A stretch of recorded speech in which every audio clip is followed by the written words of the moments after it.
Hello, this is Callum Murray with another in the Biathlon Integrity Unit series of podcast interviews. This time my guest is Jon Tibbs, chairman of JTA, the international communications agency that helps its clients achieve their objectives in international sport. I spoke to Jon about how athletes and others in the biathlon family should handle difficult interview questions on integrity topics. Jon has many years of experience advising organisations and individuals how to navigate difficult and sensitive interviews. So I began by asking him if there are some general principles that interviewees should bear in mind when facing potentially hostile questioning from the media.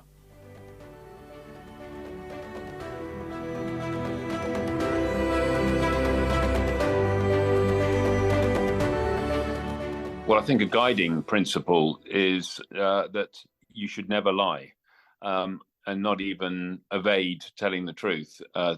The challenge that most people have when they have hostile media interviews is the temptation to make things up, or the temptation to paint things sort of slightly differently from reality. I think you'll find that you'll always be caught out if you do that.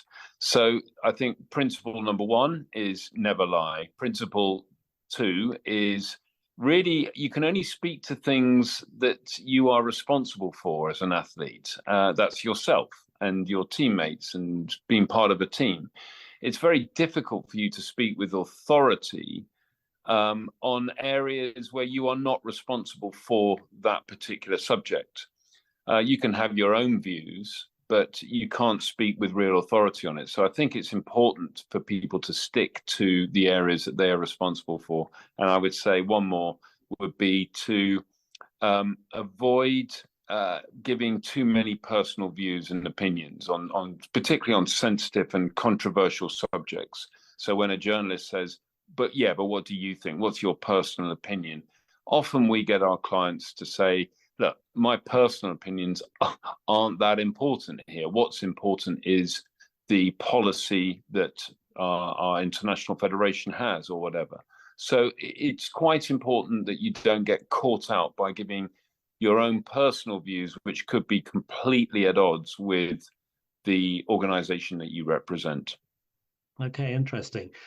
So how would you advise an athlete to prepare for an interview that might be difficult? Well, the key thing is to always go into any interview viewing it as an opportunity to put your message across, what you want to say across. And even if you know it's going to be a hostile interview, there's always that opportunity to turn a hostile interview into a platform to deliver a message. So go into the interview having prepared carefully your overall message or messages. We tend to say that there should not be more than 3 messages in your head. It's difficult to remember more than 3 different things. However, each of those 3 key messages that you might want to be, dipping into, depending on the questions, will also have, say, 3 sub-messages.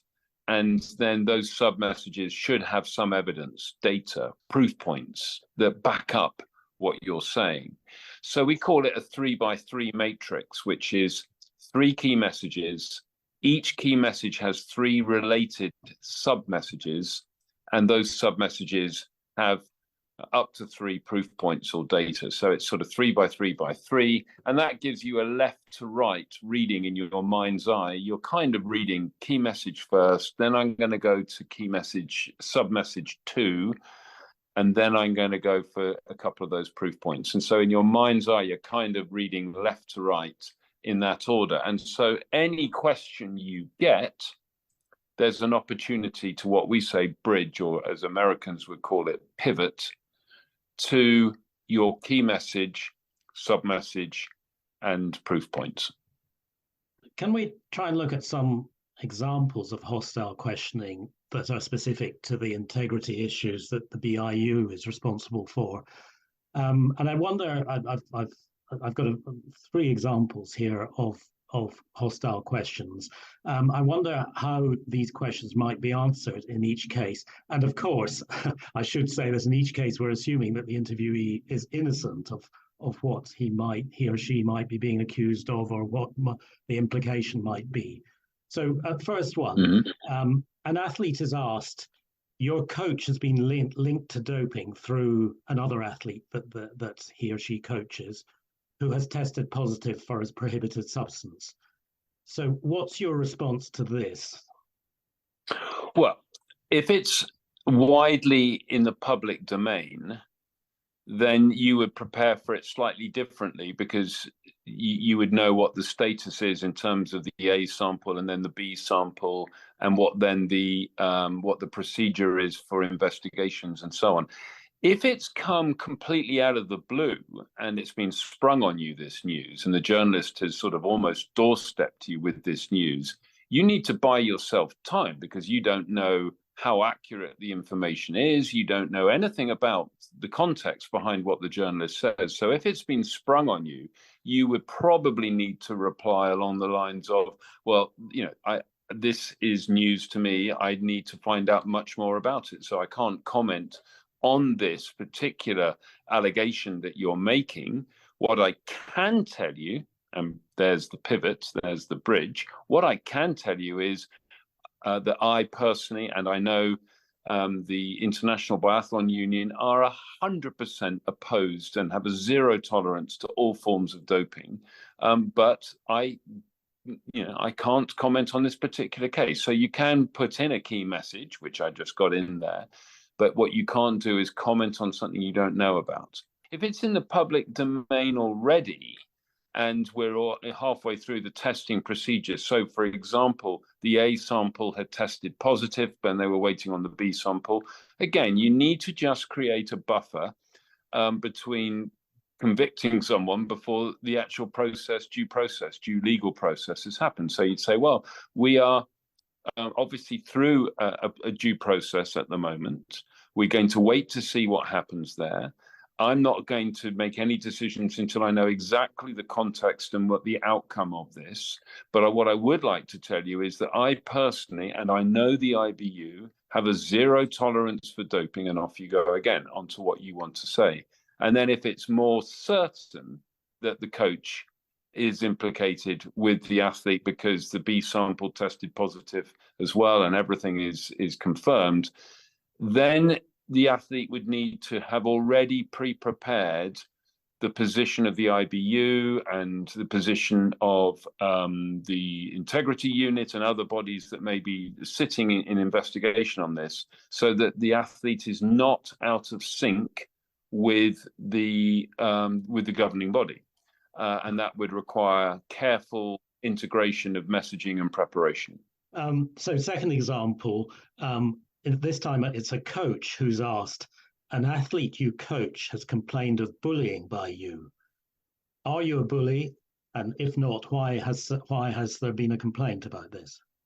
Well, again, and this is obviously a very topical subject nowadays in all forms of all sports, national and international. But I think if you are accused of anything by a journalist and it's news to you, again, you've got to be really careful to not lie, like I said at the very beginning, at the top of this interview. But you've also got to be very careful not to commit yourself to anything. So you need to basically buy them enough time, because if it's new news to you, you need to say, well, this is news to me. I need to find out more about this. I will comment on it when I know more about it. But what I can tell you is I abhor all forms of bullying. It's something that I personally, as to my knowledge, have never been accused of before, and hopefully never will be. But I need to get to the bottom of this and find out and work with all the relevant authorities if there's an investigation, because I have nothing to hide. So that type of approach would be if a coach was sprung on the news about being accused of bullying. If it's in the public domain and it's widely discussed, then you would have already prepared a statement as a coach, which is and you just need to repeat that statement pretty much. Look, I've made a statement. In that statement, I made it clear that I am fully cooperating with the authorities at the IBU and the integrity unit. I am doing everything that is required of me. I am submitting all documents that have been asked of me, because I have nothing to hide, and I am very keen to clear my name and put this behind me, so I can get on doing with what I do best, which is working with athletes and bringing out their full potential. That would be the kind of, if he's innocent, that would be the kind of response that you would give in that situation. Yeah. As I said, in each case, we're assuming that the person accused or being questioned is innocent. So the last example, again, an athlete is asked, a whistleblower has implicated you in a plot to fix the result of a race. Have you been involved in match fixing? If not, why have you been implicated? So again, here, it all depends on whether you knew about it in advance or you didn't. But so one more time, because it's important for the listeners to this podcast to realize that you could be this information could be brand new to you. So you need to always buy time. And again, you would say, well, look, this is new to me and it's news to me. So therefore, I need to find out much more about this before I can comment on it. But I just want to tell you that I absolutely abhor all forms of cheating, and match fixing. Is one of the most obnoxious of all, and it's something that I would never take part in myself. So therefore, I want to get to the bottom of this very quickly, so that I can get on with doing what I do best, which is competing at an international level. That buys you time to find out, but also gives you that important message opportunity to deliver a message to clear your name. If you knew about it in advance and the journalist is asking for you to comment on it, you would have already come into the interview with a pre-agreed statement, agreed with your coach, agreed with the national governing body, hopefully with the international federation as well. And you would have been able to put that message across, but always pivoting back to the point that you are completely innocent of the charges, that you believe that this is either a mistake or it is done out of malice, and that you are determined, with the help of all the investigative bodies, to get to the bottom of it, so that you can get on with doing what you do best, which is competing at the highest level in your sport. So final question, and you may have covered some of this in the sort of general principles at the beginning, but what 3 tips would you advise anyone to bear in mind as they enter the interview room? Well, remember that you've agreed to do the interview. So it's your interview. It's not the journalist's interview. Without you, there is no interview. So it's your interview. It's your opportunity to get your points across that you want to get across. And therefore, to view each question as an opportunity to put your key message across. You have to answer the question, and you have to be seen to be making an effort to answer the question and not evading it. But you also have that fantastic opportunity. So go in without feeling intimidated or concerned. The second point, which kind of precedes the first point, but you can't have the first point without the second, is practice, practice, practice.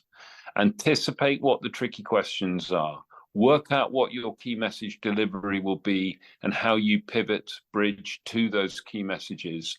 And make sure that you have someone who's with you who can listen to how it sounds against all the tricky questions that you've prepared for, to make sure that it's credible, that you're telling the truth, that you're not looking evasive, but you are getting your message across because it's your interview and you're in control. If you're being filmed or photographed, then obviously it's very important to remember that how you look and even the sound of your voice are as important as the content and the words that come out of your mouth. So practicing how you look and act and body language and mannerisms, all of these things are important for credibility and also just to ensure that people are listening and taking note of what you're saying and not switching off after just 15, 20 seconds. Because you only have about 15, 20 seconds if it's on TV or on radio or on a podcast to grab and keep the attention of your listener. If you haven't got it in 15 to 20 seconds, you've lost them. And it's very hard to get them back. So really important that you look the part, you sound the part, you have energy, you use your body language to help reinforce some of the key points that you're making. Jon, that's brilliant. Thank you very much. Some great messages there for anyone who's being interviewed to bear in mind. Thank you. My pleasure. Good luck to everyone.